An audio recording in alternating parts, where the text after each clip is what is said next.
Why should we care about the architecture that surrounds us? This isn't just about feeling aesthetically pleased by what we see. Buildings broadcast a message. Good and bad architecture can lift or subdue the human spirit. The architecture we leave behind also represents the legacy of our contribution to human history. The buildings we build directly impact our quality of life and the nature of the environment that surrounds us. And that's why this matters, because aesthetic ugliness encourages ugly behavior. Municipal pride evaporates. Your ability to create places that are meaningful and places of quality and character depends entirely on your ability to define space with buildings in order to inform us who we are. And when you degrade the public realm, you will automatically degrade the quality of your civic life. Oh, but there's no good or bad architecture, just like there's no good or bad art. It's all subjective bullshit. We were spoilt by thousands of years of brilliant architecture, all of it different in style, but impeccable in taste. Now we're increasingly surrounded by atrocities like this. Why is modernist and postmodernist architecture so grotesque? Because after World War II, radical architects launched a revolution against earlier traditionalist styles, believing they represented colonialism, racism, slavery, and exploitation. It was the revenge of mediocrity upon talent and taste. They were the social justice warriors of their time, aesthetic terrorists. The architectural equivalent of abstract modern artists. And just like virtually all abstract modern artists, everything they produced was relentlessly hideous. Post-war architects were also egomaniacs who were so strident about standing out from the beauty that preceded them. They rebelled by producing unremittent ugliness. The American architect Louis Sullivan expressed the credo of the modernists when he said that form follows function. In other words, stop thinking about the way a building looks and think instead about what it does. Sullivan's doctrine has been used to justify the greatest crime against beauty that the world has yet seen, and that is the crime of modern architecture. And the result proves as clearly as can be that if you consider only utility, the things you build will soon be useless. This building is boarded up because nobody has a use for it. Nobody has a use for it because nobody wants to be in it. Nobody wants to be in it because the thing is so damned ugly. Everything has been vandalized. But we shouldn't blame the vandals. This place was built by vandals, and those who added the graffiti merely finished the job. But just like the art world, this rejection of the establishment has become the establishment. Prince Charles was right. What I do not think is sensible in the long run and right is when the avant-garde becomes the establishment. And that is what has happened, I believe. Not only in architectural terms, but in many other areas as well. Not only is modernist architecture manifestly horrid, it's inherently totalitarian. Modernist guru Le Corbusier deliberately lobbied for the construction of giant brutalist residential tower blocks on the fringes of cities to atomize and segregate the workers and the lower classes from the technocratic elite. We must create a mass production state of mind, he raved, demanding every city in the world adopt the same uniform style of bleak, concrete totalitarianism. To produce a utopian new society which would, in a sense, be social engineering through architecture. Cities like London and Birmingham have been irreparably damaged by Le Corbusier-inspired brutalist tower blocks that attract nothing but crime and degradation. Ceausescu-style mass housing that served to desecrate both the landscape and people's aspirations. What was rebuilt after the war has succeeded in wrecking London's skyline and obliterating the view of St. Paul's in a jostling scrum of skyscrapers, all competing for attention. And look at Birmingham. Birmingham's city centre became a monstrous concrete maze that only cars could find their way through. People didn't stand a chance. Cars were placed above people, and people were placed one above the other on concrete shelves. Modernist architects had so little foresight that after a short time these tower blocks, streaked with water stains and infested with moss, mimicked and provoked the moral decay of their surroundings. Now, the plastic cladding intended to provide a half-hearted facelift has only succeeded in turning them into death traps. The problem with Grenfell Tower is a very deep-seated one. It goes back to the point at which it was thought popular to put up tower blocks as an exercise in social engineering.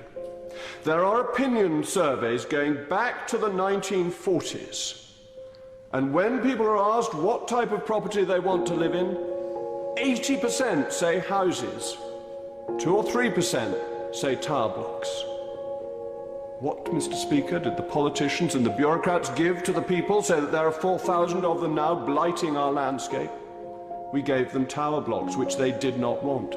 We must recognize that people want houses, not tower blocks, and we must build them houses and get rid of tower blocks, and then allow them, as Margaret Thatcher did, to become homeowners. In the 1950s, local authorities even wanted to demolish the Georgian city of Bath, the most architecturally beautiful city in the whole of England, and bury it under these. As Theodore Dalrymple notes, the British are barbarians, camped out in the relics of an older and superior civilization, to whose beauties they are oblivious. The despairing malaise that seems to hang heavy in the UK air permeates from these concrete monuments to misery up and down the country. And if anyone's to blame, it's Nazi collaborator Le Corbusier. Said to be the most influential, the most admired, and the most detested architect of the 20th century. He schemed to destroy entire cities to realise his fevered dream of autocratic urban planning. And he was partly successful.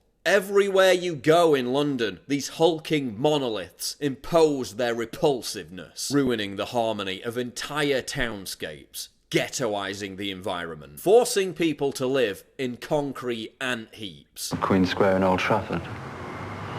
This is where I grew up, and it was demolished in the late 1960s. And in a way, it was like having one's childhood wiped away.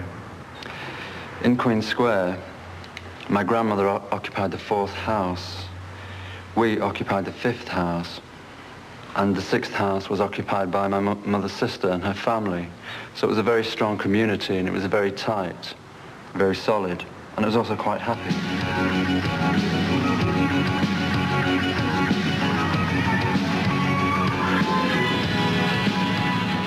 Well, there's nothing at Queen Square now. As you can see, everything has just vanished. It's just like the whole thing has been completely erased from the face of the earth. I feel great anger, I feel massive sadness. It's like a complete loss of childhood. Now, when I pass through here, or even being here today, it's just so foreign to me. And that's quite sad, I think. And thanks to stupid and corrupt councillors, this nihilistic lust to bury Britain's architectural heritage under a mass of modern detritus hasn't abated since. They've just swapped the piles of reinforced concrete for mountains of soulless, inhumane glass and steel.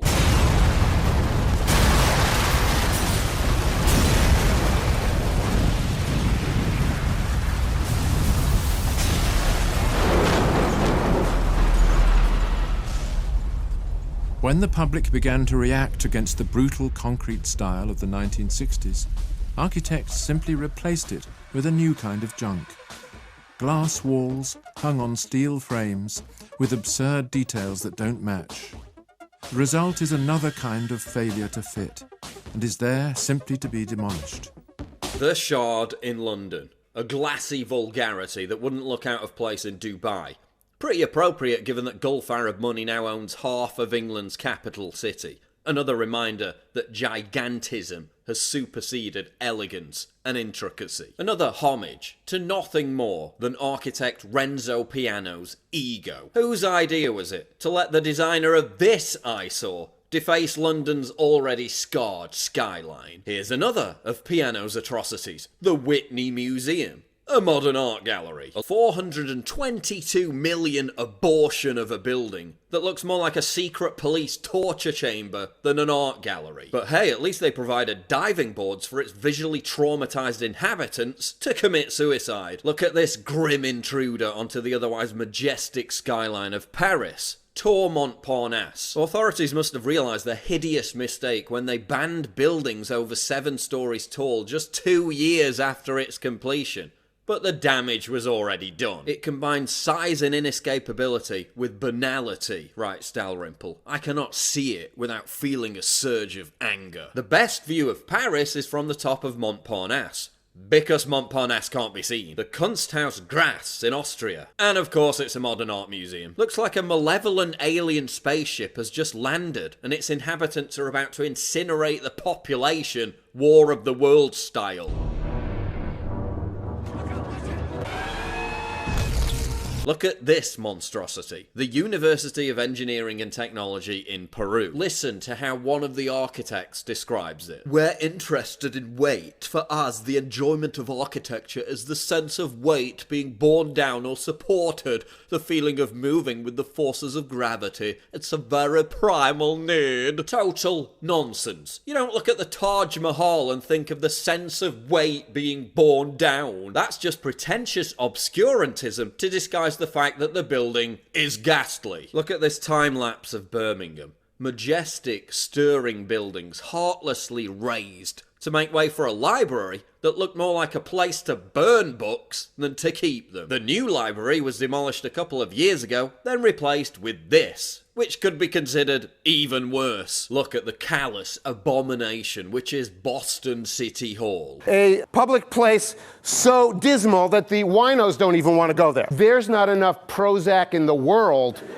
to make people feel okay about going down this block. Why did they design it like this? Why the daunting exterior combined with the expansive, foreboding, shadeless, open space in front? Again, it's about using oppressive brutalism to exert authoritarian control over the population. This, in fact, would be a better building if we put mosaic portraits of Joseph Stalin, Pol Pot, Saddam Hussein, and all the other great despots of the 20th century on the side of the building, because then we'd honestly be saying what the building is really communicating to us. You know, that it's a despotic building. It wants us to feel like termites. Melbourne's Federal Coffee Palace, an ornate wonder.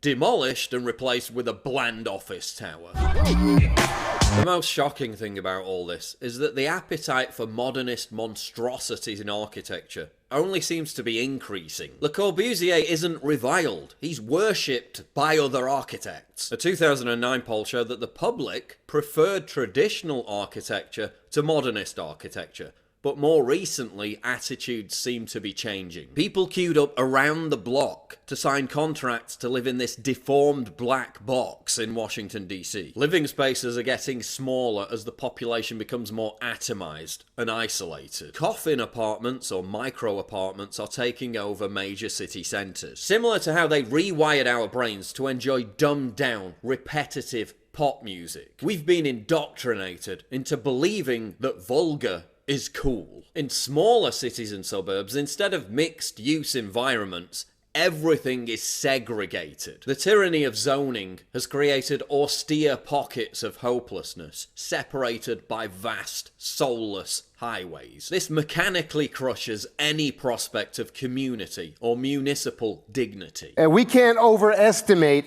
the amount of despair that we are generating with places like this. We're witnessing the uglification of the world. The globalist goal is to make the whole planet identical in its atomizing dreariness. By dulling our senses, they hope to dull our very life essence. This is all inherently totalitarian. But in an age of ugliness, a work of beauty is an act of defiance. And thankfully, there are still small pockets of resistance. Advocates of neo-traditional architecture survive, and they're still erecting buildings like the Schermerhorn Symphony Center in Nashville and the entire town of Poundbury in England. Look, this isn't a rant against modernity. I'm not saying that every building should be a pastiche or a facsimile. It's a rant against the hostility to the past that dominates postmodernist architecture. Just as hatred of and guilt about the past dominates virtually every aspect of postmodernism. It's a rant against the contrived exaltation of vulgarity, which is being used as an insidious form of social engineering. Just like in art, entertainment, and music, we need to rail against the relativist, collectivist, postmodernist lie that objective standards of beauty don't exist. They do. They always will. And while taste will always be subjective, we must never accept ugliness as a form of beauty.